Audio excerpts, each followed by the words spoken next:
नदीच्या पात्रामध्ये उड्या घेत आपलं आंदोलन सुरू केलेलं आहे। गेल्या काही वर्षांपासून गोदावरीच्या प्रदूषणाचा मुद्दा सातत्याने गाजतोय।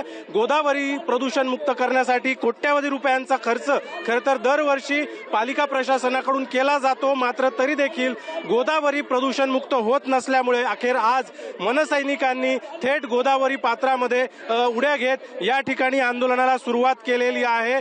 नद्यांना प्रदूषणापासून वाचवावे लागेल, झोपलेल्या भारताला पुन्हा जागे करावे लागेल, अशा पद्धतीच्या आशयाचे फलक घेतलेले हे बोर्ड घेऊन मनसैनिक रामकुंडावर गोदावरी नदी पात्रामध्ये उतरलेले आहेत। अगदी गोदावरी नदीमध्ये ज्या जलपर्णी वाहून आलेल्या आहेत त्या देखील काही मनसैनिकांनी हातात घेत या गोदावरीच्या प्रदूषणाचा निषेध नोंदवला आहे। एकूणच आपण जर बघितलं तर गोदावरी प्रदूषण मुक्त करण्यासाठी मनसेकडून मागच्या काही दिवसांपूर्वी महापालिकेला अल्टिमेटम देण्यात आलेलं होतं, मात्र तरी देखील गोदावरी नदी जी आहे ती प्रदूषण मुक्त होण्याऐवजी पुन्हा प्रदूषित झाल्याचं चित्र मागच्या 2 दिवसापासून पाहायला मिळत होतं।